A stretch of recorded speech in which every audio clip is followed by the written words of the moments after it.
Hi, welcome to the third video in this lecture series. Here I'll be talking about Step 2, identifying barriers and benefits. Now, barriers and benefits are factors that can demotivate or motivate behavior change, and we can think about those in, fairly intuitive ways. So barriers are things that get in the way, and some examples of these include things like a lack of options, negative social norms, that it's an unusual or unapproved behavior, something that people wouldn't approve of, and then also high costs. Those are some things that can prevent people from engaging in a behavior. And then benefits are things that motivate change. Things like feeling good about performing a behavior or gaining social approval. It's kind of the opposite of a negative norm. And also saving money, kind of the opposite of a high cost. These are factors that can really get people to perform a behavior if you can identify barriers and reduce them, and identify benefits and promote them. Now, here's a video that I recorded back in, when was that? 2013, 2012, many years ago, demonstrating the amount of effort I had to put into recycling at home. This was before blue bins in Singapore were as widely distributed as they are today.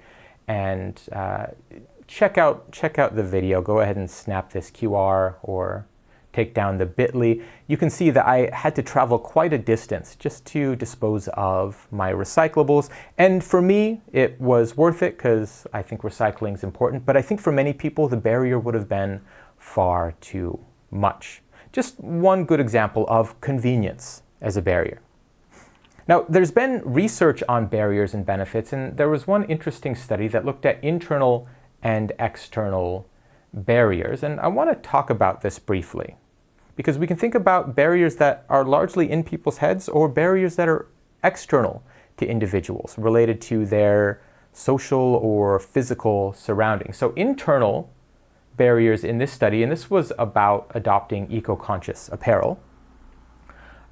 Internal barriers were low knowledge, negative attitudes, for example, believing that eco-conscious apparel is of lower quality, and then also perceived discomfort, believing it's not going to be very comfortable. These are all things that are inside people's minds, and you can change their minds. External barriers were things like limited availability. There's nowhere to purchase eco-conscious apparel. Perhaps it's less affordable. It actually costs more.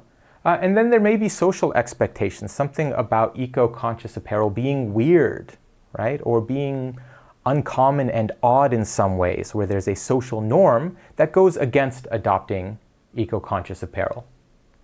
Now, these are barriers, but we can think of benefits as reflecting internal and external attributes.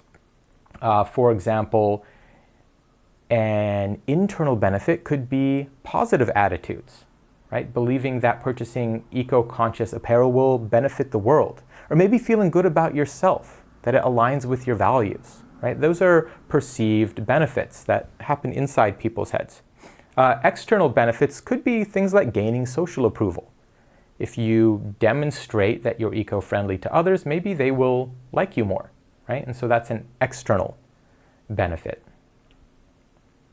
So when it comes to identifying barriers and benefits, there are some strategies. First, you can review case studies from similar situations, similar target behaviors that described barriers and benefits that already exist in a similar target audience.